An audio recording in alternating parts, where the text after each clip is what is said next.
Right. Gable Stevenson, that's my thinking, is he's going to end up being the new heavyweight guy. Like that, John Jones is going to usher him in. Yeah, usher him in and do it right. So, welcome back to the show, Royce, by the way. We're live. Welcome back to Truth Hurts, where we expose corrupt politicians, lying corporate media. We don't talk about MMA enough on the show, but man, it's fun talking about basketball and MMA with you too. You know, we'll have to do a show just about that when we don't have a lot of RINO killing to do. I came with my sword out today. Do you know that Trudeau was in a boxing match with a political rival? This is like probably 10 years ago. Yeah, the loser had to shave their head. Yeah, right. It was another guy in Parliament. Won. Right? Was it just fun? It was for charity or something, right? Yeah. I love it if we did it not for charity. If we did it like real to settle some things. Oh yeah, right. Yeah. Then they'd say it'd be unfair for me to play, participate. Right. But but you get some hitters in there though. Do you still train? Because you did have a fight, an amateur fight. Yeah, no, I'm gonna fight again. I mean, I'm probably gonna take a fight this year. Really? Yeah, maybe 2. So how often are you training right now? I haven't been training since the end of the campaign. I got to get back in the gym. I'm chomping at the bit. Yeah. But sometimes once you learn the fundamentals of a sport or of a thing, there's some of it that's training, but then there's some of it that's mental. And I feel like just being able to watch fighting now that I know the fundamentals and the basics, and I had one fight, and I feel like I'm even better now just from watching. Like when I was at Iowa State, I was a good basketball player, but it did wonders for me to sit a year and watch the game from the sidelines. That just did wonders for me. So sometimes you need that. Like I've been watching a lot of boxing, a lot of MMA, and I just feel like I'm picking up so much now because I know the fundamentals. Yeah. Oh, that makes some sense. But I think training's very important there too. You have to. You have to. But some things you only can learn from watching other great people. Yeah. All right. So let's say another politician got licensed and could fight. Who would I want? That's what I'm asking. Well, I mean, when you're a real sportsman, you want it to be relatively fair too. If I just wanted to beat somebody's ass, I mean, it'd have to probably be Tim Waltz.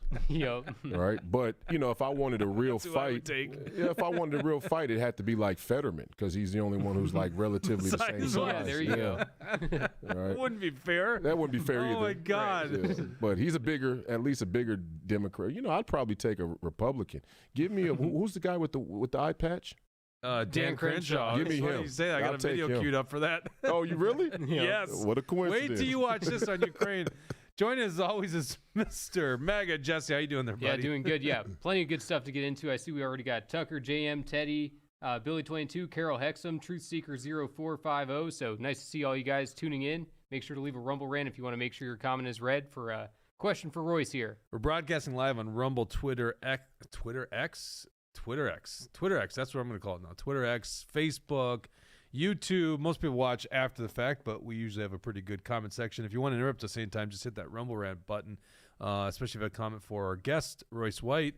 Also brought to you by Warren Wessel of Keller Williams Realty. If you're looking to buy a home or sell a home, give my good friend Warren a call at 612-419-7453. And if you're buying a home, give the good guys at John Galt Mortgage Company a chance at financing that home. You can go to johngaltmortgage.com or check them out on Facebook or X, where they have a fantastic meme game. But it is a legit company. If you're financing a home, give them a chance. johngaltmortgage.com. Also brought to you by Alpine Cabinetry in St. Cloud, Minnesota. Run the dials as always, Mr. Deep State himself, Dawson. How you doing, Dawson? I'm good. Come up with a quip? You need a quip? I tried to. Okay. I didn't know that, Mr. Quip. All right. So Royce ran for U.S. Senate against Amy Klobuchar, a thankless job. You actually did relatively well. The first candidate run against her for U.S. Senate to get over 40%. Never happened before, including Mark Kennedy, who was a sitting congressman. Many will probably write off as a fluke. There wasn't a lot of support for it. I don't know what your campaign raised and spent. Couple 1.3 million, I think. 1.3 million? Yeah. Okay. So, I mean, you were up against the Goliath. I'm sure she was $5-10 million. So very hard to do, but did relatively well. And I'd say relatively well because there's this problem with Amy Klobuchar in this state. She actually gets Republican voters, which is insane. I can't imagine a Republican going, yeah, I'm going to vote for Amy Klobuchar, who's just far leftist. But anyhow, Tina Smith, who was the less known U.S. Senator, Dawson didn't even know who she was. So when she decided not to run again, Is that Dawson's like, I don't know who that is. Looks like that other one with that same haircut. Are you surprised that I didn't know? No, I actually think that's the case. Is people just don't know. Yeah, I mean, that's most Minnesota. well, and it's the most common last name, Smith. Right. So no one really knows. She was initially appointed by Dayton to fill the vacancy left by Al Franken, who liked to grope, and ends up she does run successfully because what happens is they appoint, and then the next general election, that's the first time they get elected. So she runs and gets elected. So she's up. She was up again in 2026. Last elected in 2020. And you, from what I understand, announced basically the day after the last election that you were running again for Senate. Do I have that correct? For sure, yeah. So it's almost like just a continuation. It's the same campaign committee. Let's start here. I did incredible against Amy Klobuchar, in my opinion. First off, because the lack of support, and not just the lack of support, the amount of energy and resources that were waged against me from within the wire. From within the Republican establishment. And I'm not just talking about in Minnesota, I'm talking nationwide. Steve Daines is Mitch McConnell's running dog. Everybody knows that he was in charge of the National Senate Republican Committee, the NSRC, the NRSC, and they wouldn't even look my way. In fact, he actually was saying how basically Joe Frazier is, more palatable. He's more electable. And we'll get into the whole thing, but, anybody who says, and I've been hearing it a lot, we need somebody who can win, right? That's the tagline. Somebody who can win. Yeah. Anybody who says we need somebody who can win, three things. They either, A, don't realize how entrenched these people are, okay, in Minnesota and all across the country. B, they don't acknowledge how widespread the corruption is and the cheating. Or C, and this is probably worst of all, they actually would choose somebody who's milquetoast, Right. who's not going to do it, or maybe a combination of all three, right? And there's a lot of people saying that. So, and even furthermore, with what we're uncovering with USAID and the we're just starting to lance the boil with how deep the corruption runs internally in the government. Like now we're starting to get a real look at the money that was spent. You're talking about totalitarian, fascist, state-run media. It doesn't get any bigger than USAID, greasing the palms of neocon warmonger extraordinaire Bill Kristol. That's state-sponsored media, right? And him and Klobuchar and Tina Smith and a lot of people we're going to name today in the Minnesota Republican Party, they all think the same way. And so if you think that any candidate, good or bad, could go at a deep blue area without taking a multiple election run at it, then you have no clue what's going on in this country. Right. I mean, you actually believe that there's some magic pill or some magic candidate or some magic formula, and there isn't. Right, when it's momentum. Well, you also won go ahead. 66 of the 87 counties in Minnesota, so if people are wanting a winner and they want people to be able to flip these counties, you've outperformed the three previous people who had run against Amy Klobuchar, and considering that this is going to be an open seat, meaning that there's more potential for Republican growth in this election. Do you see it in the same way? Do you think that there's more potential in this election? And like I'm saying with the momentum, absolutely. the momentum is the absolutely key factor. There is, but we have to. This is why I declared right after the race was over, because from being in this last cycle and running my campaign, what I found out probably more clear than anything is everybody plays to this schedule.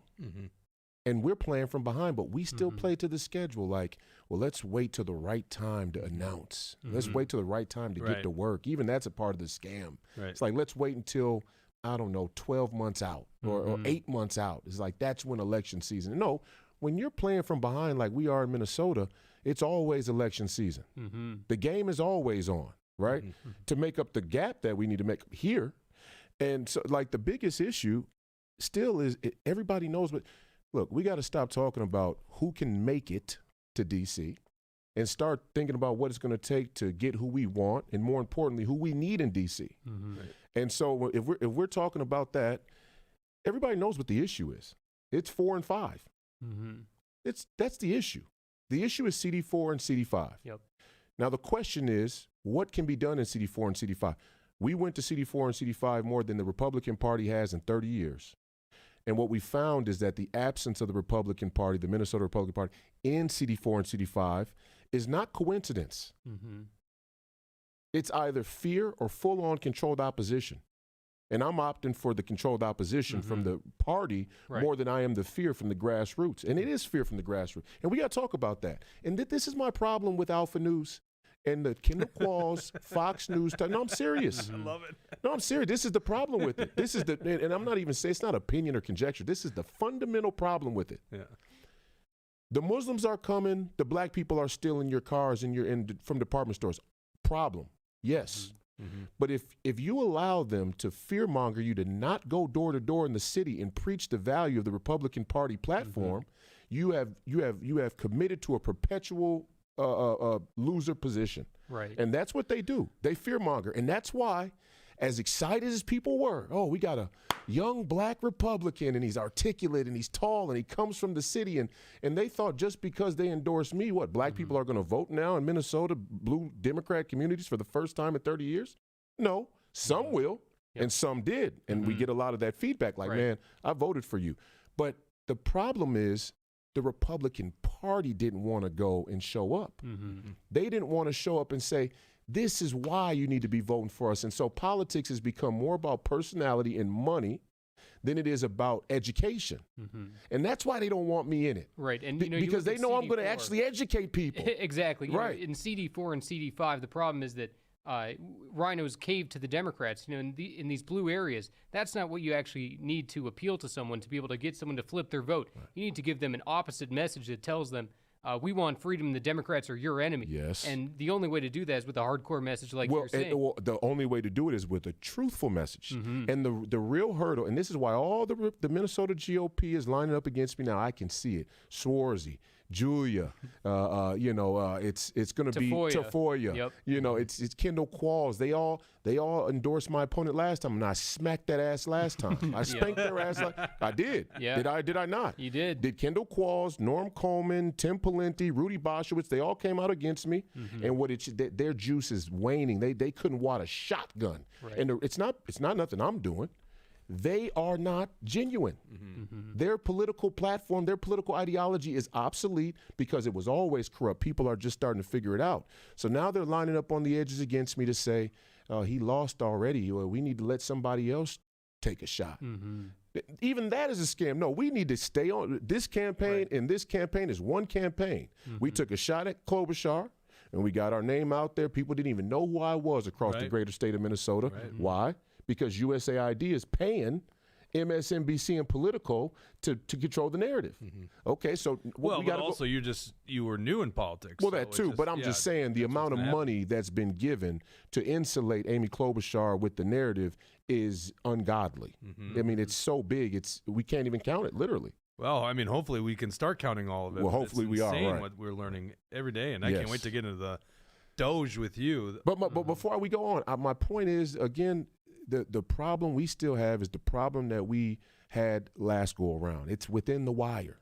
Yeah. It's the and you guys talk about it all the time. I'm preaching to the choir, but it really starts to show now when people start to announce and you see the verticals, and we know what we know who's backing who and where the money is and how it all plays. Like Kendall Qualls, when you like Mike Murphy, you don't like Mike Murphy.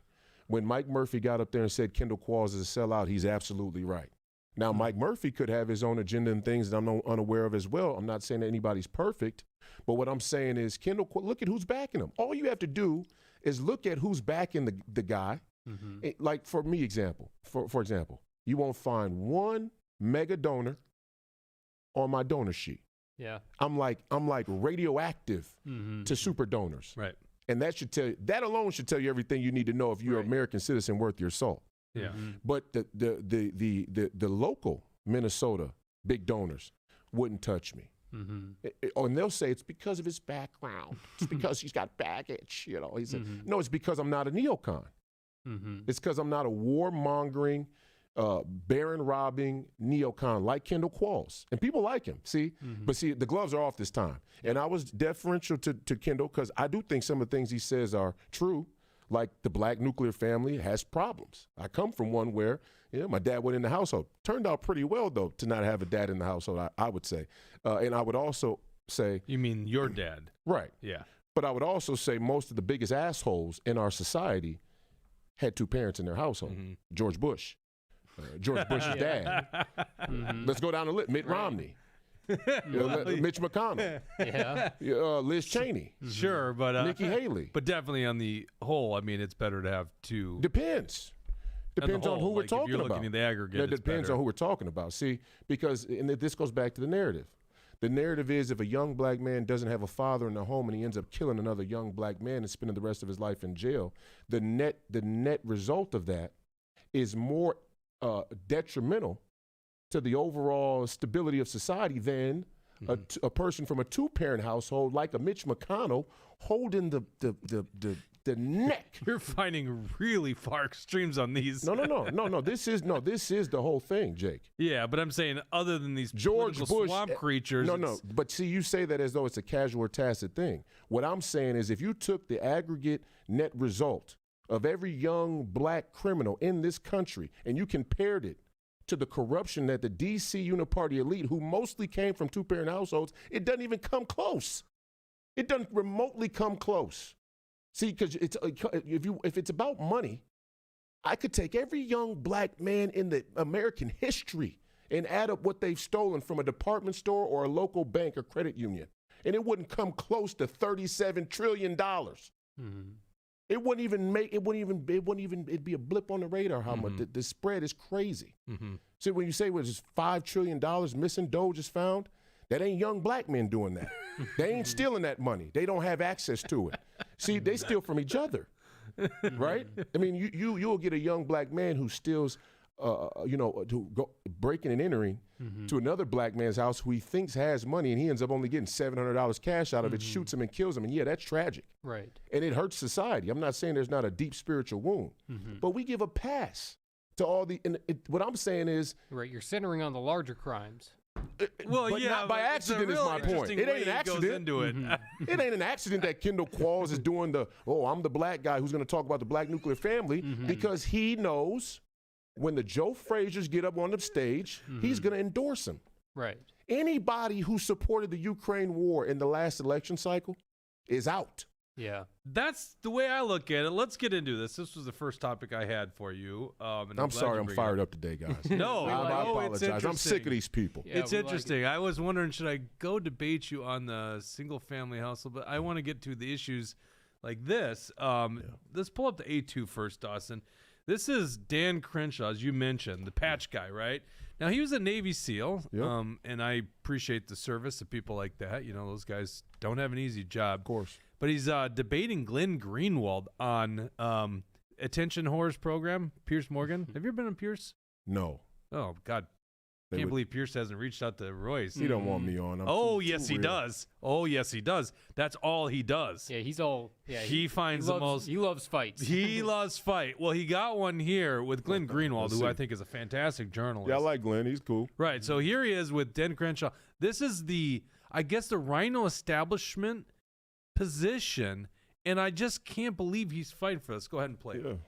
Every single day. I just think we should save our fury about whether Ukraine get included or not for when they actually get excluded. Can I just insert a little bit of realism into the conversation? Yes. Because I know Dan started off by saying, "Oh, Russia's this crappy little second-rate power. We have to flatter them and make them think they matter, but they really don't. They're really weak." It's always a pretty weird contradiction to simultaneously say that and then at the same time warn that Russia's going to start invading Western Europe, this crappy little second-rate power. But the reality is, this is the reality whether you like it or not, Russia has fought a war now for 3 years against unified NATO and the United States, pouring hundreds of billions of dollars and highly sophisticated weapons into Ukraine, and the front line continues to move westward, not eastward, where the Russians are gaining more and more territory, more and more Ukrainians are being killed. There are fewer Ukrainian men left in that country who want to fight. They're being forcibly dragged in there and used as cannon fodder, or they're fleeing and risking their lives to do it. The reality is Russia is winning the war or has won the war. And you can say, oh, you must be a Kremlin agent to say that. Well, you know, you just got to know nothing about military information or tactics. That's what you have to do to say that. You just have to know nothing. So the idea which that, is clearly what you do. yeah, well, I mean, you've got so many facts wrong. It's hard to know where to even start. You can. You want it? You think Ukraine is winning the war? In which direction is the front line moved, Dan? Look, has it moved westward or eastward? It depends on where you're looking at. The front It depends line on where is you're looking at. I hate to break it to you, but it depends on where you're looking at. The ratios of Russian deaths to Ukrainian deaths is like 4 to 1. You just don't know what you're talking about. You've never fought anything. You have don't know anything about the military. I fought a lot of things. I fought a lot of things. Oh, you fought a lot of things? Just because you were in the military doesn't make you an expert. I'm sorry to say that Donald Trump I don't need to be an expert. I just know basic facts, and I have all the briefings on it. I don't think you do. Clearly Russia's winning the war. The Ukrainians don't even want to go and fight this war any longer. They're fleeing the country. It's a war of attrition with a stalemate. That's what we're looking at right now. That's the most honest way to look at it. I'm sorry to say, one of the things you that get I the know sense. I mean, literally, the position of the neocon right, and I think Dan Crenshaw's the new half face for it, is that that literally, like, somehow Russia isn't winning the war. Now, granted, Russia is having a go at it, right? I mean, it's not like they aren't having mass casualties, partly because of the funding from the United States and from NATO countries. But it's like the idea that Ukraine is winning or can win this war is insane. Pull up the A1, Dawson. So that is the neocon right, very live and well. Dan Crenshaw's a name up on Capitol Hill, no doubt, and he's representing, the Mitch McConnell wing of the party. Right. And here's now President of the United States, President Donald Trump statement as of yesterday. Think of it. A modestly successful comedian, Vladimir Zelensky, talked the United States of America into spending $350 billion to go into war that couldn't be won, that never had to start, but a war that he, without the U.S. and Trump, will never be able to settle. The United States has spent $200 billion more than Europe, and Europe's money is guaranteed while the United States will get nothing back. Why didn't Sleepy Joe Biden demand equalization in that this war is far more important to Europe than it is to us? We have a big, beautiful ocean of separation. On top of Zelensky admits that half of the money we send him is missing. He refuses to have elections, is very low in Ukrainian polls, and the only thing he was good at was playing Biden like a fiddle. A dictator without elections. Zelensky better move fast or he is not going to have a country left. A dictator. A modestly successful comedian from the President of the United States. Mm-hmm. This is like a stark difference inside the Republican Party. Yeah, but where do you fall? Come on. Not another penny. And I'm dead serious about it. I don't know how serious Donald Trump is about it. I believe where he's at. I mean, this is what we were saying. I mean, this is the war room hope. We've been saying this for 2 years. Mm-hmm. We were the first ones saying on the war room, we not another penny. That this is slush fund. You don't know where the money's going. There's no accountability. There's no tracing it. And all these Republicans were still like Alex Plekish, okay, another pro-Ukraine funding. All of them. They all knew that Joe Frazier's position on Ukraine. Mm-hmm. They were fine with it. Mm-hmm. They endorsed him. They said, "Oh, Royce has too many kids out of wedlock, so let's have a nuclear war in Ukraine." Yeah. Oh, By the way, they're also praising Elon Musk, and if we want to talk about kids out of wedlock, holy crap! Well, that's another good point. Yeah, fair point. But my by the way, as we talk about single family households, right? Single parent households, like, listen, I am very excited about what Elon's doing, and I hope to God he's got his head in the right direction. But Elon Musk is not showing the right way of raising children or having children in that degree. That is, there's a rumor, and I don't know if it's true, but it seems to be true, that he had a child with Ashley St. Clair. Is that the name? The Twitter? Yeah, some girl. Yeah, I don't know. I haven't dug into it enough. I saw a clip on Mark Dice. I guess that hasn't been confirmed, but at least 11 children with 3 different women and none never married. 11 children with 3 women? A bunch of them are IVF, right? Or a few? Yeah, a bunch of IVF as well. Yeah, I mean, yeah. I got my reservations. I don't need to comment on Elon Musk. Yeah, I got reservations about Elon too. I love what DOGE is doing though. Right. I mean, it's necessary, obviously, but we got just the HB1 visas. But the whole thing is there's going to be political disputes. Okay. There are a lot of issues out there. It's a big world. It's a complex situation, especially politically, especially geopolitically. But this Ukraine one isn't hard. This isn't a complex one. This is an easy up or down. Mm-hmm. The balls and strikes on this for America. For America. Yeah. And the whole thing obviously complex if you live in Ukraine, right? Complex if you're Russia. Well, I guess it don't seem too complex to me. Well, I mean, obviously settling scores by invading with an army is not the right solution. I'm a peace guy, right? So Well, Putin's hands are bloody as hell. No, I don't think so. Oh, you don't? No. Oh, wow. Okay, let's get into this. And that's exactly what Dustin Gragey said. Neocon, conservative Dustin Gragey. Another little squeamish, weaselly little Emmerite. And pull Emmer. Where's Emmer? Yeah. Where's Tom? Emmer is not only funding Ukraine, he's whipping votes for Ukraine. Where is Tom? Why won't Tom even have a conversation? He doesn't even want to talk to me. He doesn't even want to be in the same room because he knows that I know. And I'm articulate enough to say it. You're a scam artist. But hold on. So all of them. You don't think Putin's wrong? Like, no. I'll give you, let me set the stage, okay? By the way, it's not, to me, it's not a dichotomy. It's not that Zelensky's right and Putin's wrong. I think both guys can be wrong in many degrees. No, we're going past that. That's okay, like, well, I feel you. Make your case. I feel you. Okay, let's say Florida decides to secede from the Union. Okay, and then in Florida, the governor there or the regime there in Florida starts to say, sanctimonious. I'm not using him. I'm just saying in a hypothetical. Let's just say the Floridians start persecuting or let's say oppressing American-speaking Floridians. Let's say they change the language. They got a different dialectic of English. This is the Floridian dialectic of English. And you people who speak that former American dialectic, you people are under attack. Dude, I can actually hear that. It sounds very Miami. You feel okay? So now let's say that America, that the United States and our president go, you know what? We're not going to let you treat Americans like that. And even furthermore, we're not going to let Russia come put short-range ballistic missiles in Tallahassee. And then Russia comes over and says, well, this isn't right. What do you have to say about it? Florida, the Ukraine was a part of the former Soviet Union. Kyiv was the capital of the Russian Empire. It's Russia, okay? And, you can draw these lines and act like, oh, well, their sovereignty exists since the United Nations and blah, blah, blah. The reality is, by Monroe Doctrine, which is an American and Western idea, which is why Russia's playing us on the international stage as far as the narrative goes, they're using everything that we wrote down against us. Like our claim for peace and democracy, but then we don't have fair elections, right? So the Monroe Doctrine says you have to police your own backyard. That's the rule. And that's why Donald Trump is so brilliant to go to what he's calling a hemispheric defense, a securing of the Western Hemisphere, all the way from the Arctic down through South America. This is our backyard. You deal with your backyard. And by that standard, the Western arrogance is crazy, especially from these liberals. But, Bill Kristol, how much different is he? He's a liberal, too.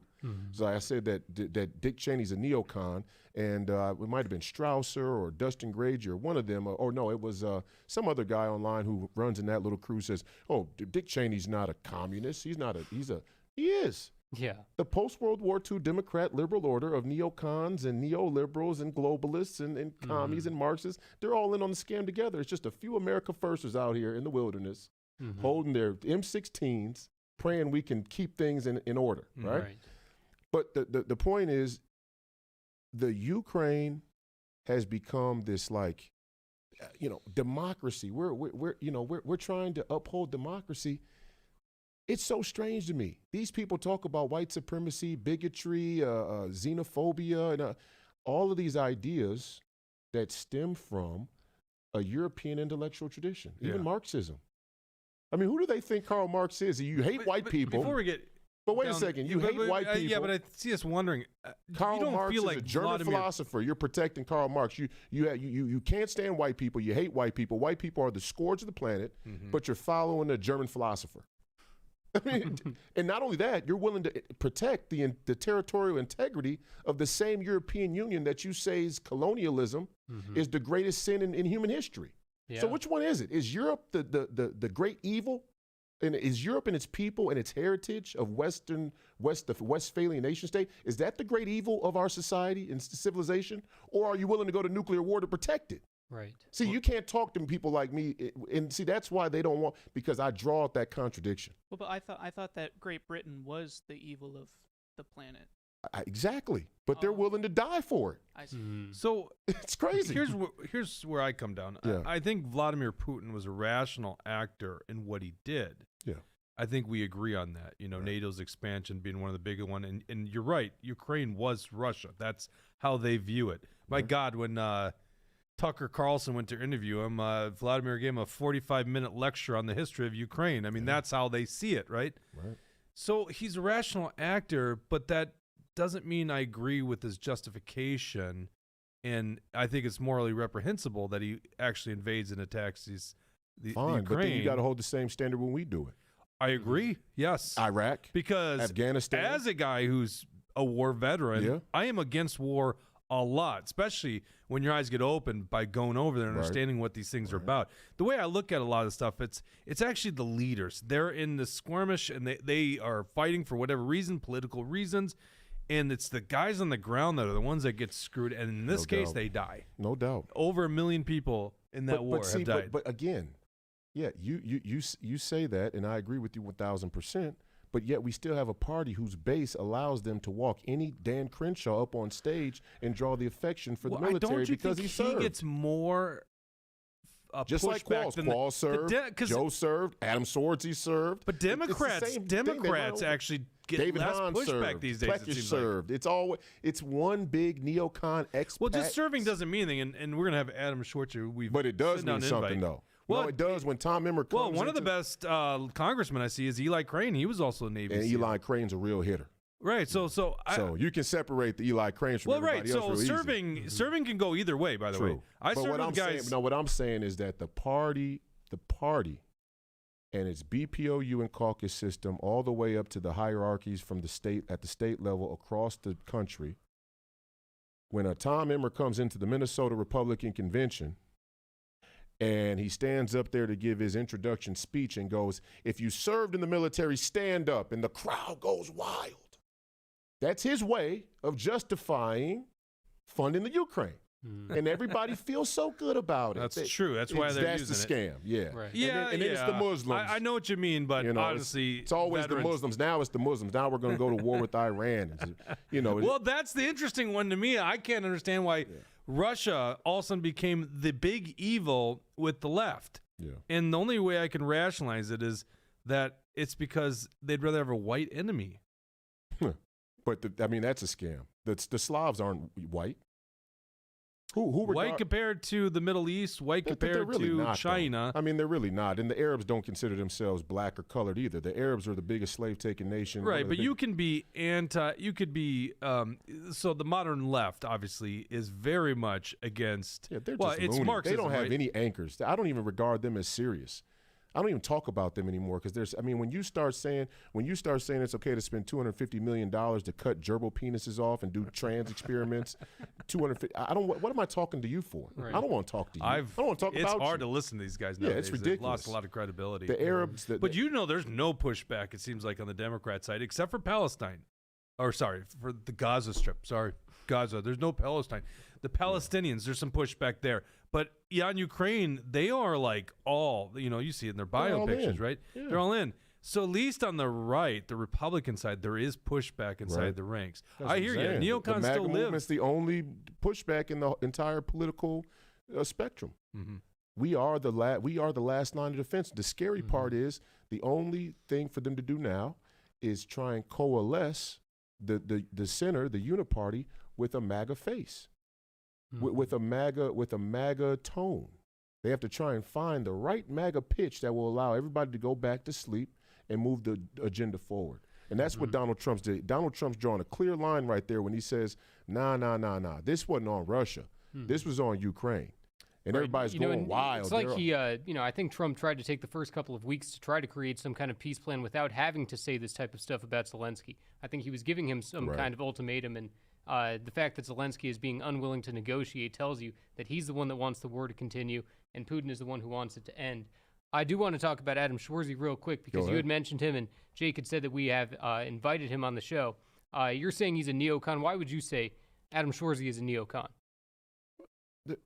The Ukraine. Okay. Has he had a statement on it? I don't know. No, and that's the whole point. Okay.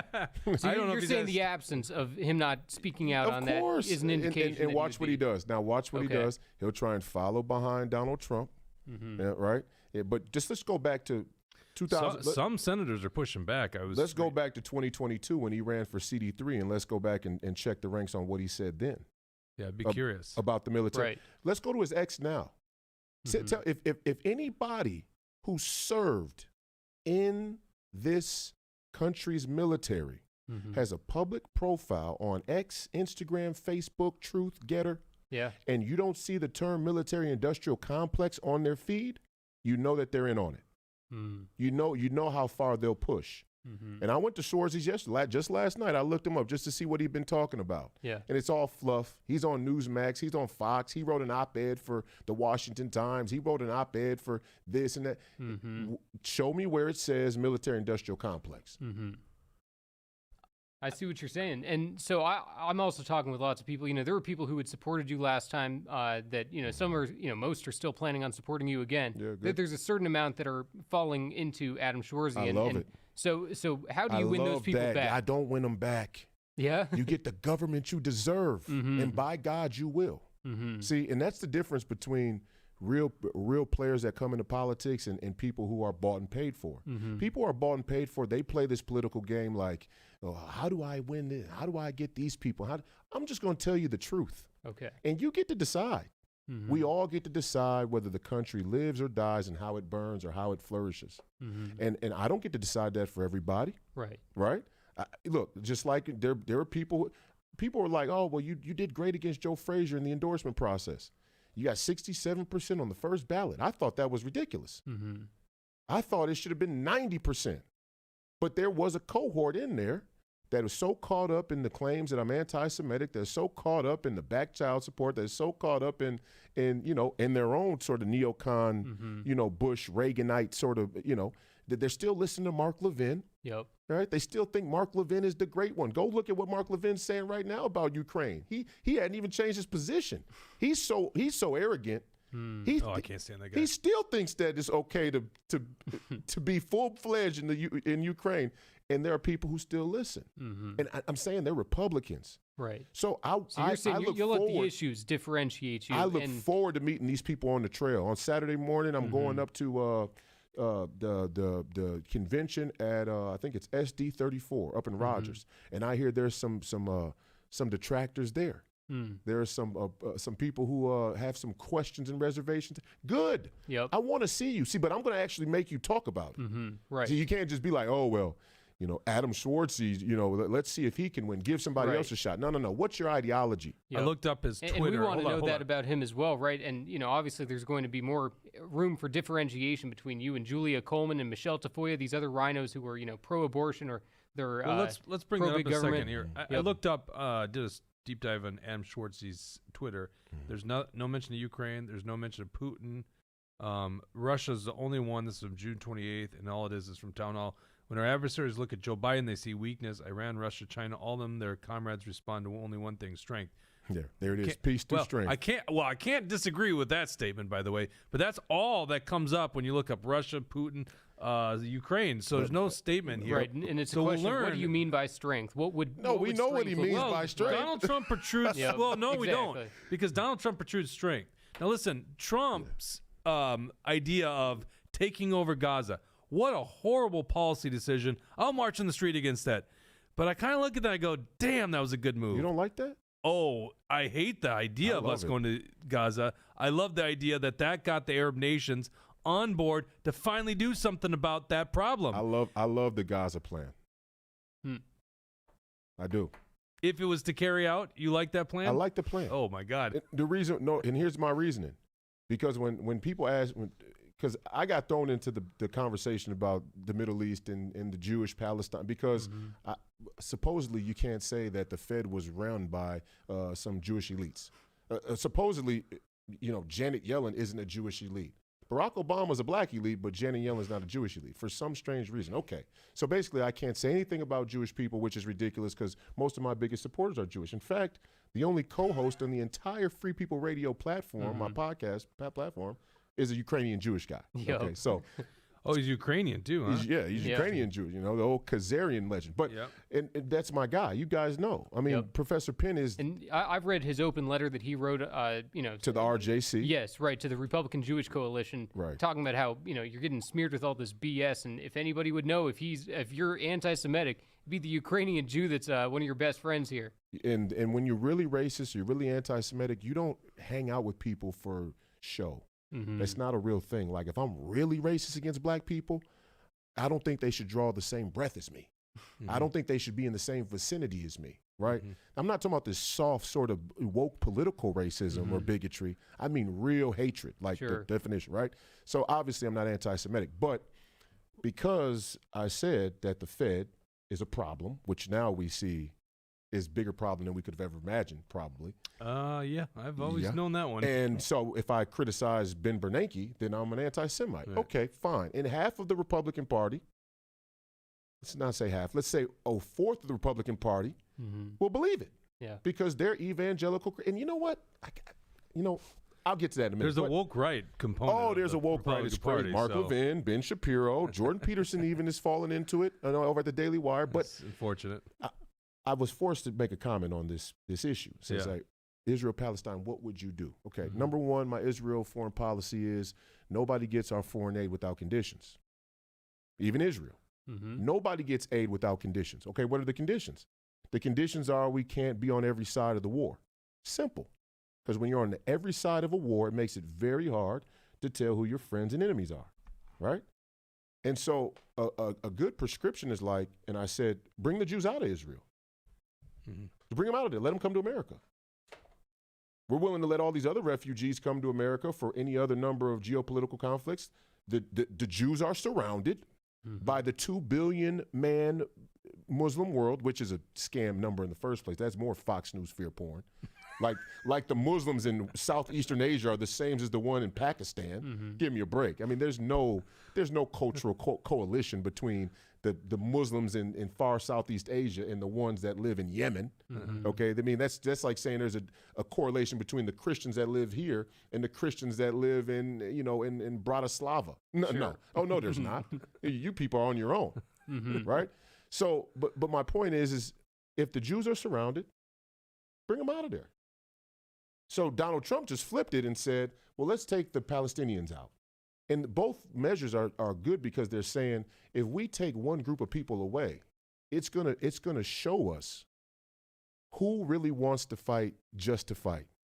And then that's gonna better allow us to put a plan together going forward. If you Palestinians are saying you live in an open air prison in Gaza, which we could debate on and argue on, I would say, hey, if they say it's an open air prison, then I kind of tend to side with that and say, hey, look, the Israeli government is harsh on the Palestinians in Gaza. Yeah. They can't move around freely. All right. So that's kind of un-American from the outset, in my opinion. But if you say you live in an open air prison and Donald Trump is saying, hey, we're going to put together a financial package to bring you out of that open air prison and make an oasis that's even better for you, that the land is better, the water, the infrastructure, we're going to make an oasis for you Palestinians. Now, do you want to go? And if your response as a Palestinian is, no, I'd rather fight, then you go ahead and fight. Fight and die. And there's a sacred honor in that that's even respectable. But we're not going to continue to get drawn into forever wars. Right? Yeah, but okay. Come on out of there. No, it sounds like you agree with me, though. It's the positioning, the strength of Donald Trump's argument, the belief that he would do something, but it's just a bargaining tool. True. But like the actual policy, if it played out, would be awful. It would be forever wars, and it would be America would. Yeah, and it'd be our financial burden taking that on, which would seem to be very surprised. Very anti-America first. But again, you'd be surprised how effective it is when you got two kids who want to fight in the playground and a teacher steps in the middle. We're not talking about a playground here. We are talking about countries in the Middle East. But theoretically, what I'm saying is, when it's easy for two people to fight when there's not a third party there to that's a genuine, neutral. The teacher's role and responsibility is to break up the fight between the two kids. Right. That's not America's responsibility. What I voted what I voted for in November was to stop doing that bullshit. And I don't see any difference between Ukraine. Well, here's the deal, and I would agree with you, obviously. But the problem is that there is an evangelical Christian right that talks about God and abortion, and for some strange reason, they allow the Republican establishment, like Crenshaw, to use the Jewish identity as a justification to steal our money and wage war and kill people. That's the reality. And they're spread. I went all across the state, Jake. I've been from here to the top and back. And I can't tell you how many people just randomly come up and ask me about Israel. And Tom Emmer, again, Minnesota Republican Is that Convention. because they think that you're anti-Semitic? Exactly so right, because the RJC said I was. Yeah. And Norm Coleman is an that's a anti-Jew conflict. neocon. Oh, he's a big RINO. neocon. Go ahead, pull up the graphic. This is who's right now interested in getting in this race. It's an open seat. Tina Smith decides she's not going to run again in 2026. Yeah. You have Julia, her maiden name, Schlesing. It's been a while. Married to Jake Coleman, so the son of Norm Coleman. Right. Norm Coleman, for those that aren't from Minnesota watching the show, was our U.S. Senator from 2002 to 2007 or 8. God, I'm getting my math wrong. Yeah, 2002 to 2008. Lost to the comedian. Go ahead and read that comment. Yeah, we got a $5 Rumble Rant from Brad Ganser. He says, Royce, I supported you and you earned my vote in 2024. I believe in competition, not coronations. So what are you going to do to earn my vote and win this time? Okay, let me finish this out and then answer that question. So Karn Housley, washed up state senator from Stillwater. Adam Schwarzy, former Navy SEAL, former Marine Infantry. Pete Stauber, RINO from CD8. Doug Wardlow, who ran for Attorney General in Minnesota twice. Look at that handsome devil in the bottom middle there. Royce White. By the way, we just did this alphabetically. There's 3 people, W, running for this. And then Ryan Wilson, who ran for actually they already the closest. declared? No, these are people that they're talking about. They're talking about it, and there's some news stories about it. We had to make some Stauber cuts. didn't throw in, did he? No, he hasn't yet. And I've been seeing in the comments, some people are saying that he might not be doing it after all. So, he was talking about it before, but it'd be a pretty big move for right Stauber now. to run. Most political observers think the competition is that. So, as Brad that's asked, going to be the people? As those, yeah, put it back on the screen. So the question is, what are you going to do to earn my vote and win the time? And I know obviously Brad Ganser is a delegate. So, well, here's the thing: if I haven't already earned it, it's an indictment. And see, that's what the delegates and the people of the base don't want to hear. They want to hear something else. They want to hear, I don't know what they want to hear. That they want to be wooed with. Julia Coleman's going to come and tell you some new prescription of political philosophy that are father-in-law Norm didn't already display. Mm-hmm. He's a neocon, conservative RINO, a centrist. Mm-hmm. And it's even Stauber, they like him. He played hockey. He was good. He's got it held down up there. Same thing. And it's funny. I saw Dustin Gragey say online, to answer the question is, I'm going to tell the truth. Mm-hmm. You like the truth, you vote for me. You don't, you get the government you deserve. Government full of liars. Government full of, smoke screens. Mm-hmm. Right now, I'm happy with the government I voted in November. Holy crap. Yeah. Well, my God, I'm excited about that. They're doing well. They're doing well. I should say, but it's really Donald Trump. say the Trump one. There you go. Yeah, the rest of the Congress. Oh my God. Yeah, same problem we had before he was elected. Yeah. Mm-hmm. Oh yeah. Yeah, we got another $5 Rumble Rant here. G. Ballstad says the forever wars will not end until Greater Israel is established, or when we stop funding religious crusades. Palestinians have proved that they are not going anywhere. We want secular foreign policy. And just like that, we got another $5 Rumble Rant. L.A. Dew says Royce will need to convince the folks in Moose Piss, Minnesota, that he's a viable candidate. So what would you say to that? Even when they say viable, what do you mean by viable? Viable by what standard? None of these figure people. He means winning. Winnable. No, but that's what I'm saying. What is winning? See, money talks. And from what I understand, you've actually raised quite a bit of money already. I got $200,000 cash on hand. Mm-hmm. And what have you raised? We raised more money after the election. Yeah, what have you raised so far? Because this is actually, I don't think people understand this. 3 months since election, what have you raised? About, I'd say, I think it was something like 200,000. Oh, I thought for some reason I was thinking it was more than that. Is 1 point? You're talking about total number. Since November's election, what have you raised? It might be close to $1 million. That's what I thought I'd seen. It's a tweet or something like that. Yeah, because what happened was I didn't get my digital fundraising people on board until 30 days. You are fundraising with I'm assuming some national vendors. So that is, that's a signal to political operatives like us that you actually are viable. Well, that you can. Oh no, I know what I saw. Yeah. I think you said you had 65,000 donors or something like that. Yeah, I think it's about 60,000 donations in 3 months, 4 months. There you go. That's what it was. Okay, yeah. Which that's actually many people would look at that as a viable candidate. Well, I mean, even viable. I mean, the whole thing. Well, you is, need money, right? You got to get your message out. Stop. No. Oh, you disagree with that? No, what I'm saying is we got to get realistic. Everybody knows what needs to happen. You delegates from greater Minnesota better find your way into CD5 and CD4 and start preaching the gospel and preaching the value of the United States Constitution and the Declaration of Independence and what it means to be a Republican, other than sitting online in group chats, whether it's Facebook or X or wherever else, and talking about how bad things are down in the city and how stupid the Democrats are. We all know that. But what's your alternative? Don't talk about me being viable. Are you viable? See, that's the point here. This is the political revolution that we need in this party. Yeah, team effort. That's what you're saying. Yes, but what I'm saying is we have to become an education-based organization. We have to really ask ourselves, like, if we're just going to wait every 2 years, let's just say every 18 months, because there's an election every 2 years. If we're going to wait every 18 months to let the establishment march the same set of bought and paid puppets in front of us, why are we even doing this? Right, I agree. Why are we even in the party? Why are you doing it? That's our contention every time. It's just no different playbook each time. Why are you? No, I'm talking to the citizens. I'm talking to the delegate. I'm talking to the crowd. See, me, I'll go out in front of the crowd and say the thing that'll get you to throw a tomato. I don't care how you think. I don't care how you feel. Well, you should if you want their endorsement. No, I don't. Because if you don't want the truth, I don't want your vote. That's being. Well, that doesn't make you a viable candidate. No, it does. It's the only viable thing to save the republic. So you're saying that you'll get a coalition of people that no. What you believe in don't get, and what people fail to realize in the modern American political culture, is the only viable thing is if we as a people start to demand truth. That's the only viable thing now.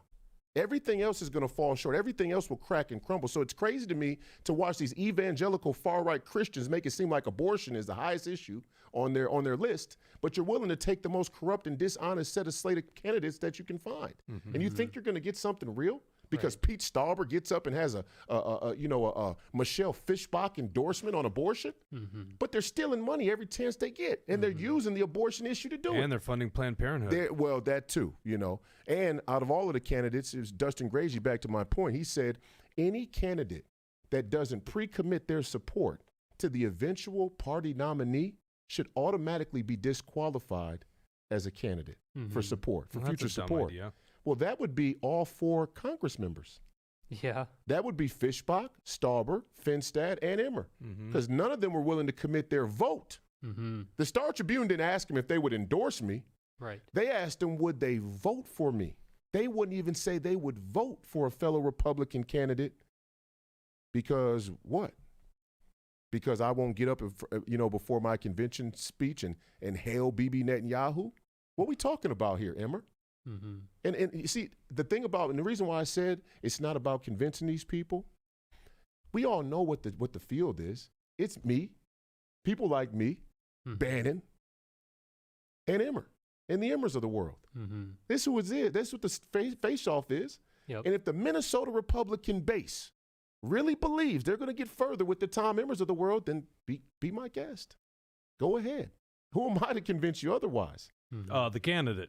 Yeah, well, you have me like all the way to the end, and no, then it's like, it is your job to convince them. No. That's where we have misconstrued the political process and turned it into some type of sick theater that it's not.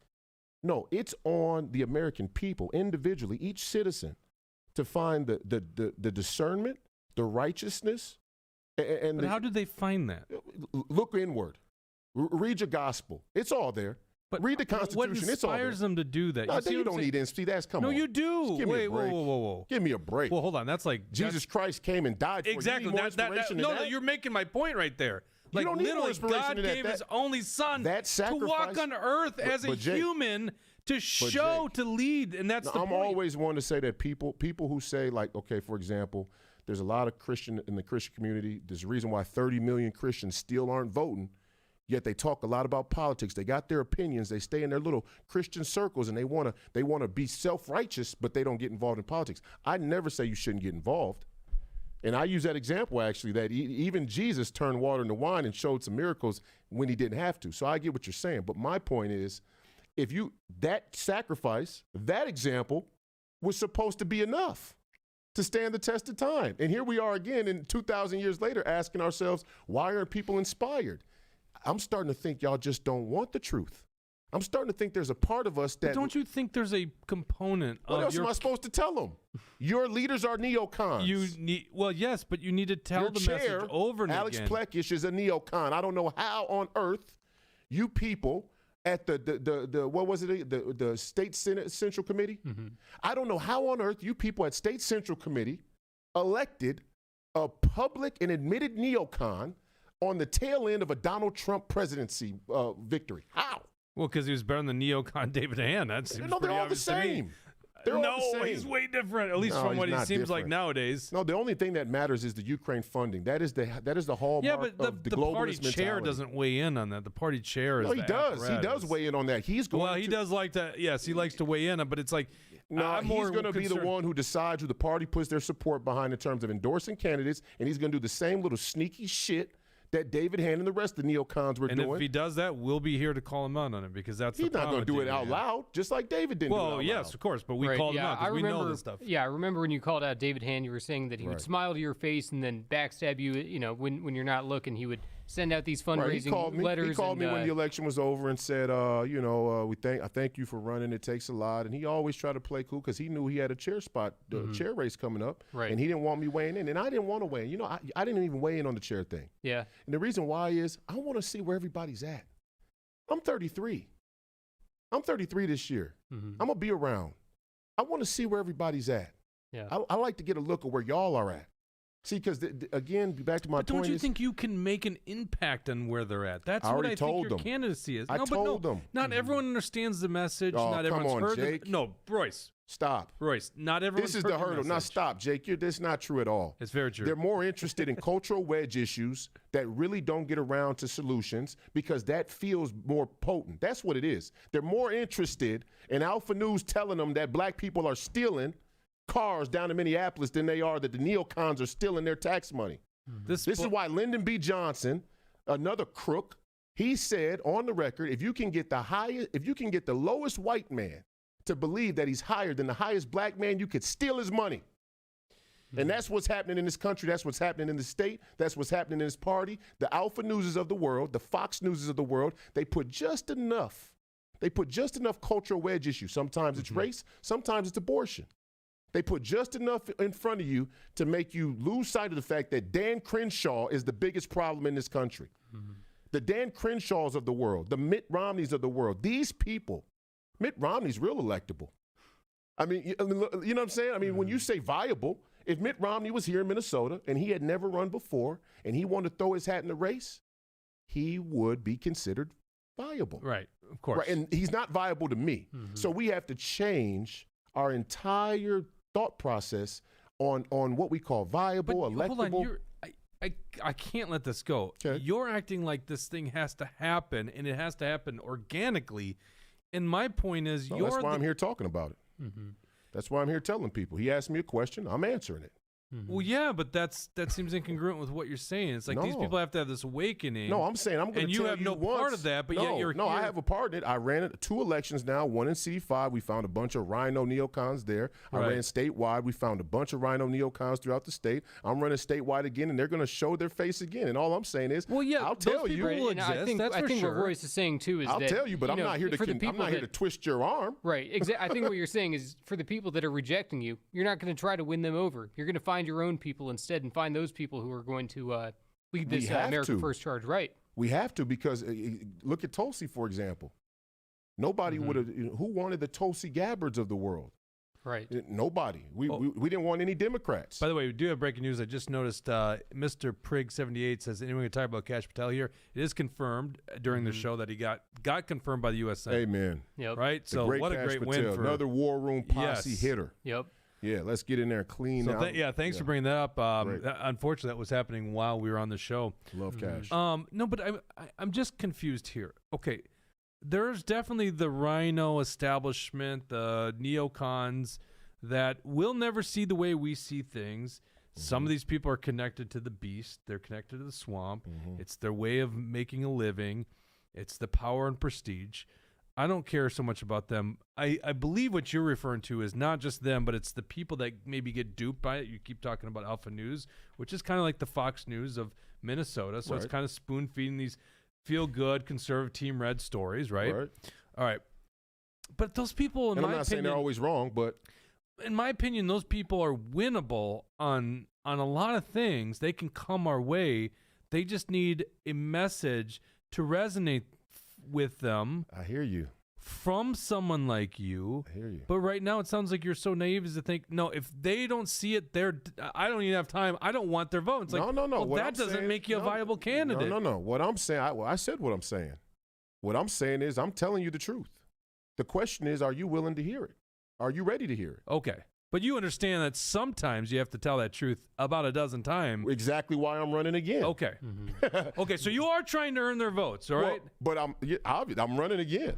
Well, it did seem like no. What I'm saying is it seemed like it was incongruent. What I'm saying is the Dustin Grages of the world and a bunch of other neocon those people live off the swamp, though. A bunch of other neocon conservatives will make the claim. They'll make the claim that if you don't craft your message and mold it into something that the most amount of people will accept, even if it's corrupt, then you're not viable. Okay. That's what I'm saying. And obviously we agree wholeheartedly on that because the show's called The Truth Hurts. But isn't that that's the political norm, even in our party? That's the only reason that Julia Coleman would even think who would think Julia Coleman's viable?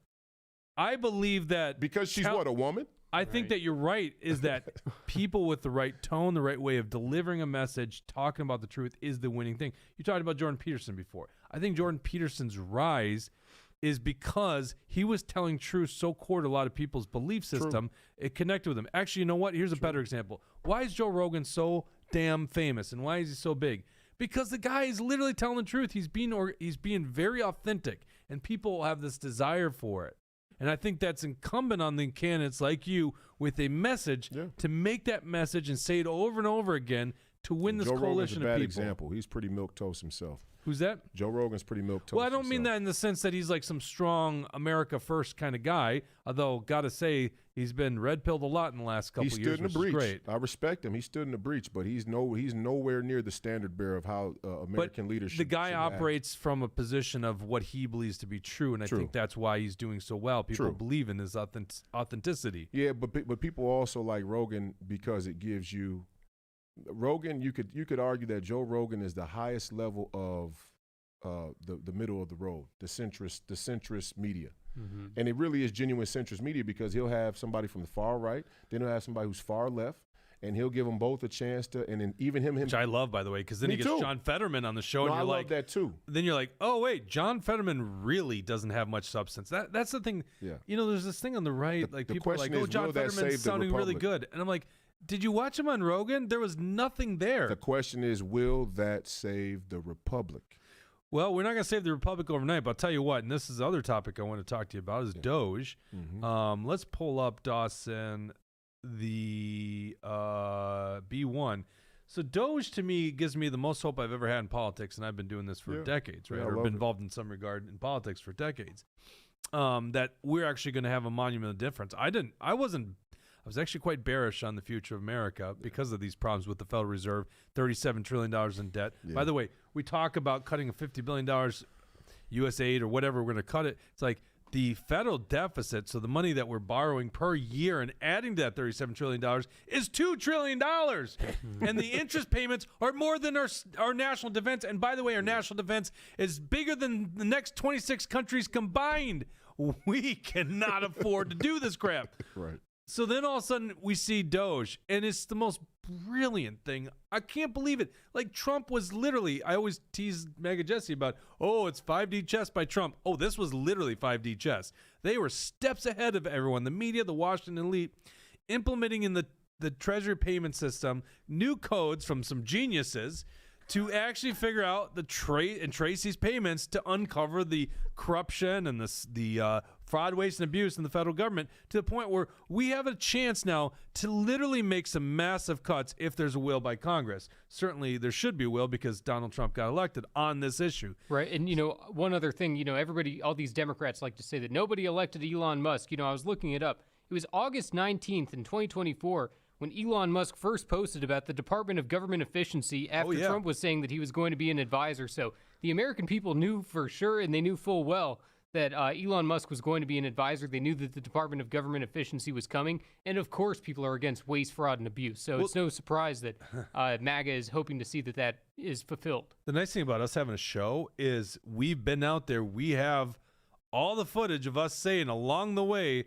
that we are voting. Well, you were convinced for a long time ago, but me as a guy that was maybe a little reluctant to Donald Trump because I thought now at this point his first term was a waste. Yeah. I mean, he's just killing it in this second term. But it's like my reluctance was on that first term, and then I see, oh my God, literally Kamala offers zilch and a bigger threat to our First Amendment, and Trump, despite my inklings that he's not going to fix these things, at least gives you some hope that he's going to fix it. And DOGE and all these things. That's why I voted for him. Brad says, let me be the first. That's all. Let me be first to say that the $5,000 rebate check is BS. Well, let me tell you, Brad, why I don't think so. Pull up the article. This is now being talked about. With these savings, they're saying if we could save $2 trillion, 20% should go back to the people. In a recent social media exchange, Elon Musk, head of the Department of Government Efficiency, hinted at the possibility of issuing $5,000 checks to American taxpayers, a concept dubbed the DOGE dividend. This proposal originated from an investment firm CEO and DOGE advisor James Fishbach, who suggests allocating 20% DOGE's projected savings and distributing it to taxpayer households. So, and now this probably is a little earlier article, Donald Trump's even embraced the idea. Now, here's why I think this is a great idea, okay? By the way, it sounds a lot like Action for Liberty's call for like the last 6, 7, 8 years to give back the entire surplus to the point when it was $20 billion. Like, give it all back. That's $8,000 back to taxpayers. By the way, dead on arrival, Republicans in charge. Like, literally, Republicans, we were handing them a great message to take people. You could say $8,000 back to each taxpayer. What a wonderful thing. This is why I like this idea, okay? $5,000 is not inconsequential. It's an amount of money that literally is very important to most households. $5,000 is not going to go unnoticed, okay? Number two, here's why I like it. Regardless if it actually is serious or how far they're going to develop it, if they embrace this idea and push this idea, now the political swamp is going to make the argument why you shouldn't get your money back from all the stuff that they're uncovering, including handing money. Well, actually, it turns out we're not handing money to Zelensky. He says we were only getting like 30 cents on the dollar.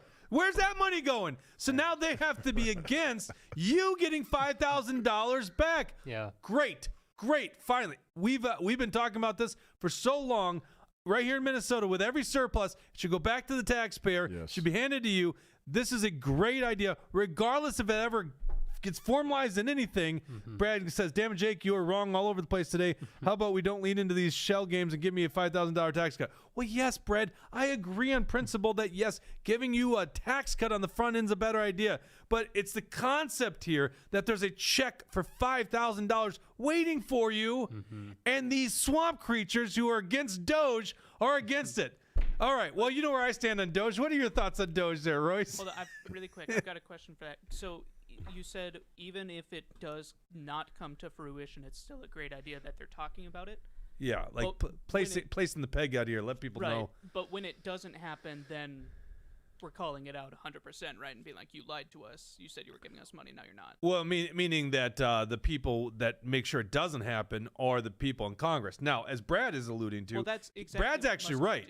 We shouldn't have the government take the money from us and just give it back as checks, right? The practical way to do this is you just don't take the money in the first place. Right. And that's maybe the role of Congress to do that. They're just making a proposal here. Either way, you should have $5,000 back in your pocket. Maybe it's $4,000, maybe it's $3,000, but you should have some money back in your pocket. Maybe Let these guys be against it. So is this Musk setting up something that can't happen, and then he's going to blame it on? Oh, it 100% could happen. By the way, we know this can happen. You know why we know this could happen? Because it literally happened during COVID. Right. Poof, we can just give stimulus checks. I don't know what my family gets. Like, it was ridiculous. Yeah. Because, you know, if you get a stimulus check for every child, go ahead and read the... So I guess, Royce, you can address DOGE and this question here. So Billy22 gives us a $50 Rumble Rant, so we appreciate that, Billy22. He says, Royce, explain what auditing the Federal Reserve will accomplish and why it should be ended. So go ahead and address Federal Reserve and DOGE. What your thoughts are? No, on I wish those. I was a candidate. I wanted to field that question. Well, You're so lucky. He well, said to you. Yeah, I think we should audit the Fed just because getting in there and lancing the boil and figuring out what's on the ledger is important for the American people. We should want to know. But I don't even really think the audit is necessarily as important as just getting rid of the institution. We should get rid of the institution. I mean, this goes, and I was saying before, it's like this is one of those ideas people go, you can't talk about the Fed. You can in this audience, but, you post it to a widespread audience. People like the Federal Reserve. Most people don't know what it is. You go by it every day on Hennepin Avenue there downtown Minneapolis. The building has no real mark on it. People don't know what it is. But it speaks to a bigger sort of philosophical problem that we have in modern human society. It says our ambition towards technology and industrialization is such that we're willing to become slaves to financial overlords. And that's how the Fed got its inception, right? Is we wanted to keep up with the technological and industrial boom of the early 1900s or the late 1800s. So we're going to let people loan money to whoever is viable, viable corporations, right? Viable companies that can build apartments and whatever else, and it's going to all be okay until they got the idea that we can start to financialize the debt. We can start to socialize the risk, and nobody will really notice. And in large part is a brilliant plan because nobody does really notice. That's my contention. That's is what you're you're right. saying. It's the biggest scam out there, Yes. and no one talks about it. Like people. Well, don't, and Jake, to not to toot my own horn, but let's pull up that list again of those candidates that are going to be up there. And I like Doug Wardlow. That's Mike Lindell's guy, so I love Doug. Doug's my guy. But out of all these candidates here, let's go and see which ones you can find talking about abolishing the Fed. And that's going to tell you. Right. Yeah. Right? I mean, so it's for me, that's what I was saying to you, Jake. I'd have to think you're the only one, right? What I was saying to you, Jake, is when you really start to sift through what the important issues and which ones and what are the important issues and what are not, you'll find them talking about all the same run-of-the-mill. Yeah. But who's going to say we live in the United States, the Federal Reserve? That's the person you should vote for. And I'm not just saying me. I'm saying across the country, up and down the line, from the president all the way down to your local House race. And don't tell me, oh, well, your local state representative doesn't have anything to do with the Fed. Oh, no. No, it's an ideology that seeps all the way down to your local form of government. Right. Do you believe in socializing risk and sin, or don't you? Well, I mean, even the state legislators take on federal funds and the expansion of the federal government every day in their job, which is funded by the Fed. I mean, literally, if people don't understand the scam, a failed candidate talks about quantitative easing. It's literally the government can't fund itself, right, from tax collections. So they issue treasury bills. A lot of those treasury bills are bought by we, the taxpayers, institutional investors on our behalf. Like, let's say you have a mutual fund or you have some kind of retirement account. They're buying treasuries through that, or directly too. That does happen. Some go to foreign investors, China, Japan, right, buy our debt. But over the last, since the Great Recession, there's been a program called quantitative easing where they don't even print the money, right? They actually just add a zero to the bank account and go, we're buying the debt, to the point that I think, and I haven't looked at it lately, but the Fed's balance sheet is, I think, in the $7 trillion range, which 9. Is it $9 trillion? Yeah. And by the way, they also bought mortgage-backed securities back in the Great Recession. Right. They don't have that money. It's not like they had $9 trillion, as a business. They created it out of thin air. So then people wonder, well, geez, why are eggs more pricey at the grocery store? I mean, granted, there are some things like, bird flu going around, but generally, why have prices gone up over time? It's not greedy corporations. It's literally because there's more money chasing less goods or the same amount of goods. That is just what happens with inflation, monetary inflation. The result of inflation is actually rising prices. Right. Or not prices going down in technological. But here's the scary part. The scariest part in the whole financial Ponzi scheme that's going on is this. And I see a question there. Is Susan Shogren? That must be Susan. Yep. Okay. She said, "Did I say Wardlow is Wardlow is Mike Lindell's attorney?" Yep.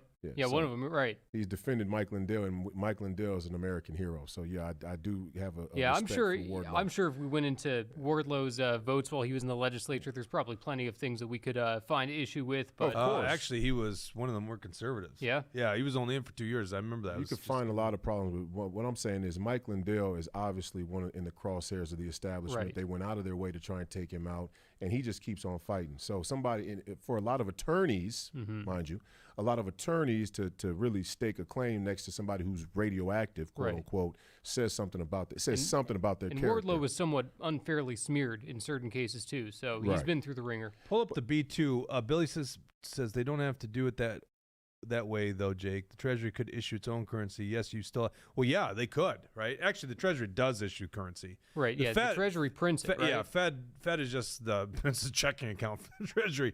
Right. This is this is after Great Recession. You see that time frame in 2008. It's like grayed out area.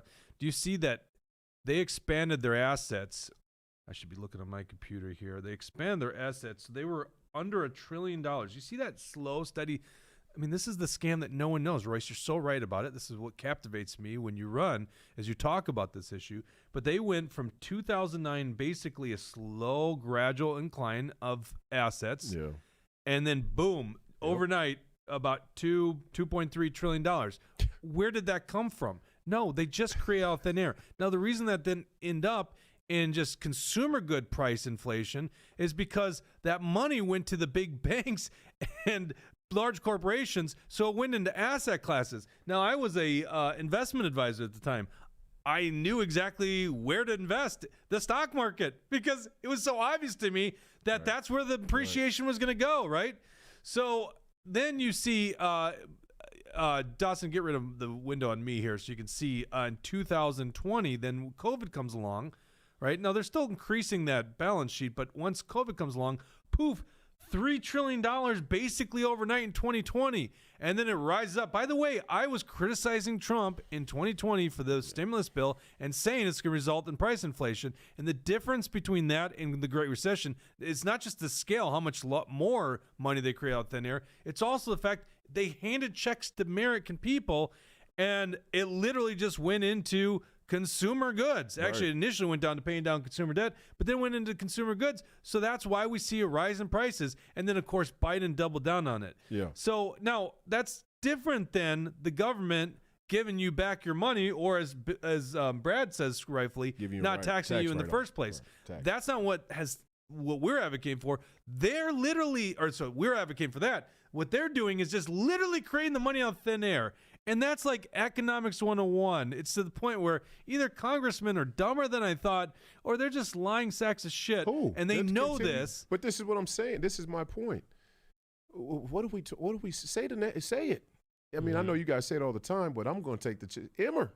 Yeah. Continue resolutions. Right. Debt ceilings. Of course. They like it. It's but good. This is what I'm saying. When I go to a BPOU caucus or I go to a convention, and I'm one of the only people who's going to say anything about debt ceilings or continued resolutions, and the people look at me like I got three eyes, they just glaze over. What am I supposed to do? Am I supposed to give you, and they only give you 10 minutes. Find a different way to talk about it, right? Or talk about it over and over again, because it is incumbent upon you and me. No, but Royce, if we have that message to get it out there. At the end of the day, no. At the end of the day, Jake, at the end of the day, Christ gave you the gospel. He's not going to force you to submit. I'm telling you what's right and wrong. If you don't want to, then enjoy hell, my friend. And we live in hell right now. What that graph you just showed, right there is economic hell. Right. But people don't realize it. And they've been intentionally miseducated. I get that. Yep. But then you can't say you want viable candidates, because viable candidates, not only are viable candidates not going to mention it on the campaign trail where they should be educating constituents, not only are they not going to mention it, they sure as hell aren't going to do nothing about it if they win. Well, no, Royce, in the so-called viable candidates, we look at what Tom Emmer was trying to push in CD2 with Joe Tayrab. Oh, yeah, right. Joe Tayrab is supposed to be a viable candidate, Creamed. right, who loses by 13 points after, after everyone was saying that he was going to beat Angie Craig. But hold on, wait a second. Don't just talk about the percentage.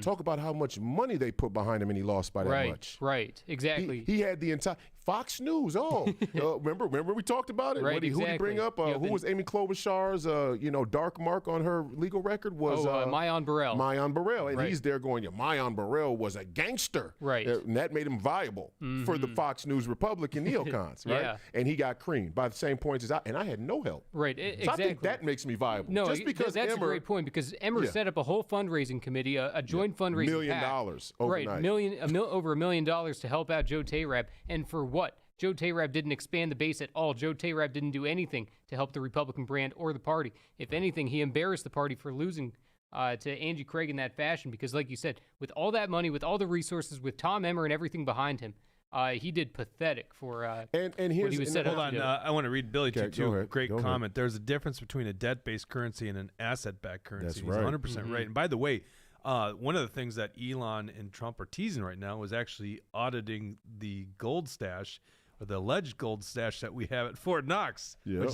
which is kind of moot in the sense that we don't actually have our dollar backed by the Right. gold, but we do allegedly still have gold storage at Fort we got Knox. a lot of gold. I've seen the building, by the way, because We got a lot of my gold. captain's career course was at Fort Knox, but I wasn't in there. But let's say this again.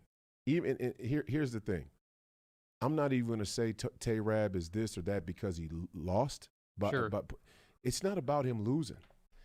It's about he didn't move the needle at all. Right. That's the problem. He didn't represent the base. Two things, and I said this at the very beginning. Go reel it back, rewind it back, and you'll see me say that the three issues. If you say we need somebody who can win, is you either don't understand how entrenched these people are, institutionally, systematically, you don't understand how widespread the corruption and cheating is, or you actually want a milquetoast candidate. So Right. we can't even say Tayrab lost by 13 because we don't know if the count's real. Sure. Same thing in my race. So, and all these ultra MAGA Christian. Do you allege that there was cheating and then you lost the race, but you actually won? Is that what you're saying? No, what I'm saying is we don't know if the count is right. Nobody knows if the count is right. That's the thing that we just kind of Yeah, but what are you skip alluding over. to there? I mean, obviously we don't. You think the elections Well, we are at least know that legitimate? we at least know the election's off by 21 ballots in Scott County. We know that for Yeah, sure. Right. We're ignoring that. You think that, and see, here's the thing. This is the same sort of this is the same sort of delusional dichotomy that we have on the right that we criticize on the left when their political points of view completely contradict one another. In one sense, we say they cheated Donald Trump in 2020. They were going to try and cheat him again in 2024, and all of a sudden the elections are clean. And we'll say that if we're making the case. Too big to steal. This election was too big to steal. But Too big to rig. we'll say it if we're making the case, and Emmer will do it, and Emmer will send his little grundoons like Grady to do it. He'll reference all of the numbers, but most of the MAGA and Republican base don't even believe that the elections are fair. So in one sense, we say they're not fair. In the next sense, we go, well, Tayrab lost by 16. Sure. I'm not saying he lost by 16. I'm saying he didn't move the needle. He could have Right. lost by 2. Right. But it didn't move anything because of what he's saying is not real. Right. It don't resonate with Republicans, anybody. Republicans aren't even the exemplar of fair elections because if we want to talk about Tom Emmer and CD6, they wouldn't even allow an opponent of Tom Emmer to speak at the convention, so they're afraid of competition. They don't want anyone who is going to stand up for to the pro-Ukraine, pro-popular vote narrative that big government globalist agenda of Tom Emmer. There's a reason that Trump called him globalist RINO Tom Emmer. Right. And I think there's a reason why, I think Trump is fooling Emmer right now. Emmer is thinking, I'm making these nominations to Trump. Have you seen one nomination that Trump has followed through on where Tom Emmer is suggesting that person?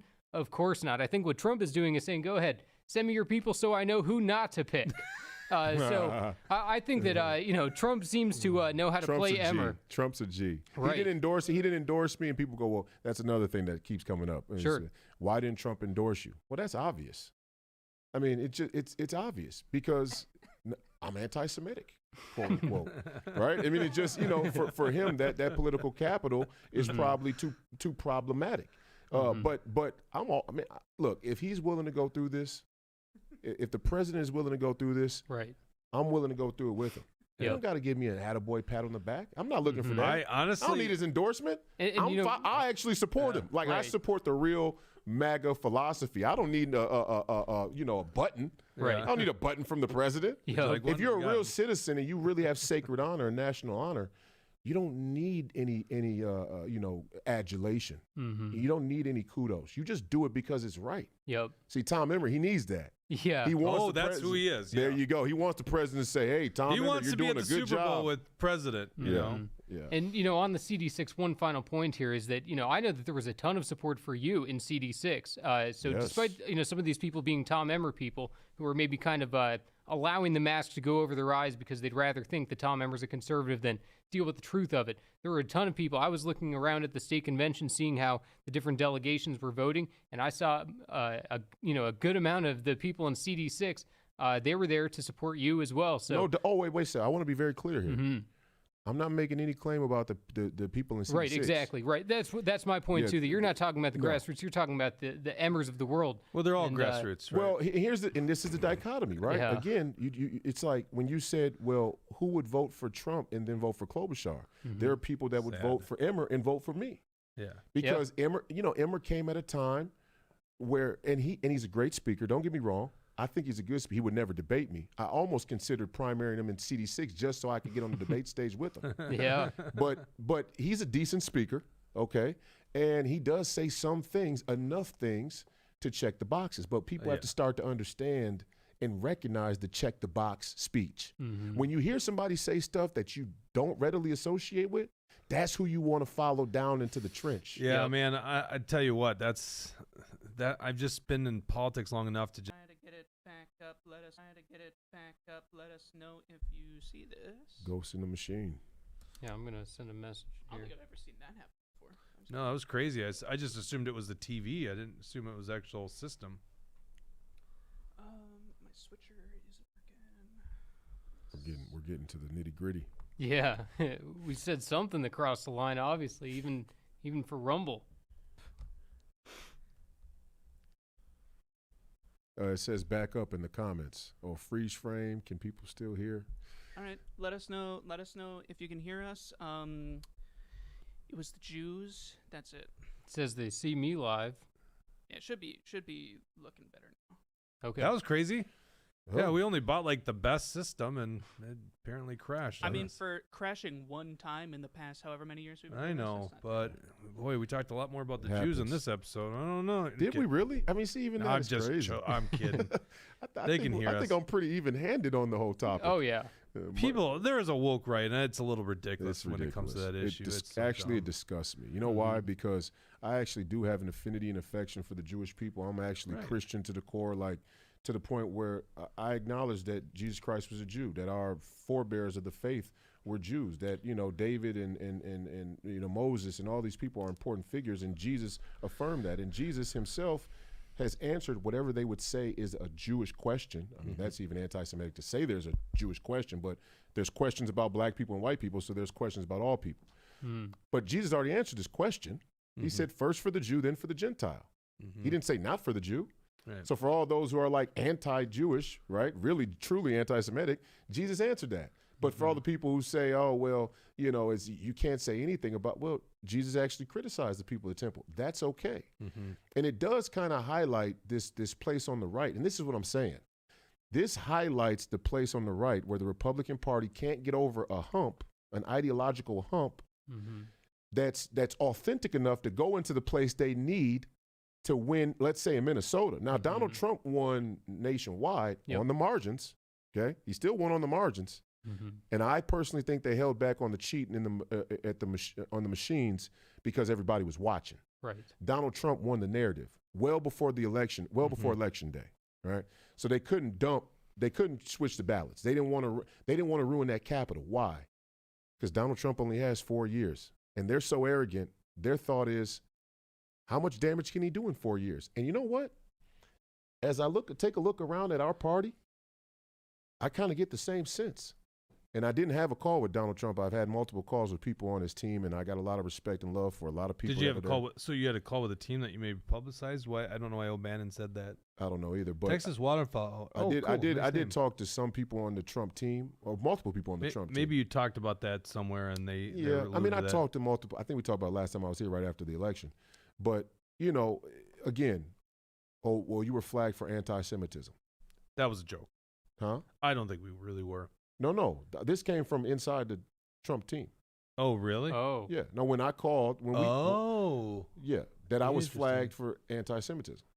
Yeah. So, and I get it, because if you say anything about it at all, you get flagged. And the president's a very busy man. He's a very busy man. I mean, he's busy surviving assassinations. Right. So he has to have a team, and they have a vetting process. And, you know, if on a campaign trail where the decisions you may make or break a very small margin of victory, I get them saying, well, you know, we heard this. Maybe we didn't dig too deep into it. Fine. All that's good. The point of the matter is, this is the ideological hump we have to get over. Right. See, because we can't say both things. We can't say in 2020 the machines are faulty, which Amy Klobuchar said, by the way, and Kamala Harris said. Yeah. They actually demonstrated for a congressional committee how the machines could be hacked by the Russians. Yeah. It's always the Russians, never the Chinese. But so if the machines could be hacked then, they could be hacked in 24. So why didn't they hack them? Well, that's it doesn't take a genius Well, I to do say. believe that there is something to be said about too big to rig, you know, in the sense that if you're trying to rig it, I mean, you don't think so? No, they could have hacked the machines. They held off because they know that Donald Trump can only do so much damage unless the MAGA movement is genuinely coalesced around the philosophical ideas and not the personality. Do you think that their judgment was off now they see what's going on? No, I think they're panicking because they're little they're preemies. They're premature ejaculators. So they're panicking. But see the reality Preemie meant something different in my mind, but okay. Okay. But it's like, well, let's nuke Russia, right? I mean, that's a preemie. You're a premature ejaculator. No, I Right? get it. Preemie like usually is a baby that was born early, but yeah. now that really changed the same thing. connotation I have that term. But Jay, here's my point. I'm gonna land this. They're panicking, and they're panicking at the lower level. They're not panicking at the top. Yeah. And the reason why they're panicking at the lower level is because they do well to compartmentalize the layers of power from the globalist down to the local, right? That's why your average BLM activist has no clue what the word globalism even means. They don't understand the post-World War II Democrat liberal order. That's not their marching orders. Their marching orders are, what flags am I supposed to put on my Twitter bio? Yeah. The David Hoggs of the world, Yeah. right? He's not up there. But the Noah Yuval Hararis, they know that they were already predicting he would win, right? So they already saw the momentum. They're watching the thing from 30,000 feet. And the reason why they can wait Donald Trump out is because the arc of human history bends towards totalitarianism and technology. Yeah. Right? And so unless Donald Trump is going to go so far as to change the course of human history away from technology and totalitarianism, which isn't an easy feat, then they can wait them out for years. So do you not think that they were behind these indictments, weren't behind? Oh, they were at the lower levels. So did they just get so it's all at the lower level. Assassination, all that stuff, lower level? Well, the security states did that. That's pretty high up. You're getting up there. But if they wanted to kill him, they could have killed him. They tried to, but blood is expensive. So, and I think the CIA and the security state has gotten soft to where they're not going to kill somebody like Kennedy. They want to create a cutout that seems a false flag, right? Like the kid, but they did say the CIA is famous for saying we are great at creating a circumstance for people to be killed versus I'm sending an assassin. Yeah. Right. So assassin has a footprint, a digital footprint, things that you probably generally a lot of these conspiracies, I lean more towards like looking the other way and allowing to happen. There you go. Right. Instead of like we train this kid to there do that kind of stuff. See, but Oswald was trained. If you believe Oswald was even, we're gonna learn soon. Yeah, hopefully that should have dropped already. I don't know what they're waiting on. All right, maybe cash. Maybe they need cash to deal. I'm thinking to end what I was saying to you is the highest level, the highest rung of the establishment that we face as free people in this country and all around the world is technocracy and technology and the convenience that technology brings. And we are slowly, I won't say slowly, we are fast moving towards that technological end anyway, even through Trump, right? And it's AI, right? This is the real danger. Right. Show me where a Ryan Wilson or Adam Schwarzy or Julia Coleman are going to make technology and artificial intelligence the crooks of their campaign. Right. And then you know what? It's only people then I'll like support you and them. Alex Jones where I hear this talk about humanity. Right. Then he's because, crazy. Right. Exactly. We're going to do ecto farms where babies. Imagine what's going to happen to human rights when babies, actual organic flesh human babies, are made by corporations and they're owned by corporations? How will you even adjudicate human rights anymore? Right. If humans can be made in the lab, is there even human rights? I mean, they've taken the creation completely out of it, so it's become industrialized, and that's what Karl Marx really wanted. So I don't care if you're Republican or Democrat. If you're for ecto farms and AI, you got to check that. You got to check that Bible. Right. All right, we're gonna end the regular show right here. As we approach the conspiracies, can you stick around for the post show? For sure, always. Okay. Brother. You know what I saw last night? What's that? I saw a drone. I saw one of these drones. Large drones. Yeah. I have footage.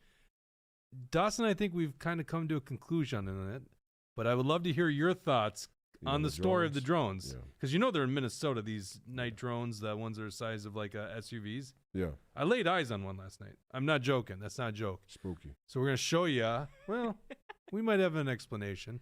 Dawson and I dug into it. So if you're a premium subscriber, you can watch our post show. We'll be live in about 2 minutes. I just posted a link in Rumble and YouTube. Otherwise, you can go to truthhurtsnews.com and click on the top, support us, $8 a month. Those are premium subscribers. Otherwise, if you do a year, you get a month off. So $88 a year helps out the show tremendously. All the things that we're doing here in Minnesota, being alternative news to the corporate press and Alpha News. Shout out to Alpha News. Yeah, they've really gone one direction these days. So maybe there's hope in the future. But anyhow, what we try to do is expose these corrupt politicians and lying corporate media, give you a narrative you're not hearing from the mainstream corporate press. Jesse and I are here every day, by the way, doing it. Tuesday and Thursdays, I should say, not every day. We do other things the rest of the time. It's hard to do every day. How often is your show? Monday, Wednesday, Friday. Okay, so it and is then Saturday mornings. So Gotcha. every other day. I'm not like a regular, but I watch when something's interesting. I'm going which is every most day. of our audience too. I mean, people go, "I'm sorry, I don't watch every show." I'm like, I don't watch every Joe Rogan. Like, trust me. In fact, the nutballs like Brad Ganser and Billy Tutu that watch every show. What's wrong with these people? Just kidding. I would never offend our premium subscribers. Diehards. I Good love people. I'll offend Brad Ganser a lot. Tucker 91, always watching the show. We'll be live here in 1 minute, so if you want to join us, if you're not a premium subscriber, do that. I'm going to show my drone footage, and we'll get your comments on that. Cool. Thank you to our wonderful sponsors, Warren Wessel of Keller Williams Realty. If you're looking to buy a home or sell a home, give Warren a call at 612-419-7453. If you're buying a home, give the good guys at John Galt Mortgage a chance of financing that home. Go to johngaltmortgage.com. Also brought to you by Alpine Cabinetry in St. Cloud, Minnesota. Thanks for all the Rumble rants. I think Ganser was in there. Billy Tutu, big one. There's another one here. Let's see. We'll get your names out here. Is there a fast way of doing it? I guess I don't even know. Oh, you know what? It might have got interrupted from that outage. I think it might have. It did. So I'm sorry if I'm forgetting it. Above the Billy 22 one. Yeah, sorry guys if I'm forgetting it, but we really appreciate that. Helps pay for the show as well. So thank you so much for all our premium subscribers. We'll be back in 1 minute. For everyone else, it was L.A. Deuce. L.A. Deuce. That's right. Yeah, appreciate it. I would imagine that's Larry Deuce, the good Patriot. I'd figure. There you go. So Deuce. Everyone else will be back next Tuesday. Premium subscribers back here in 1 minute. Take care.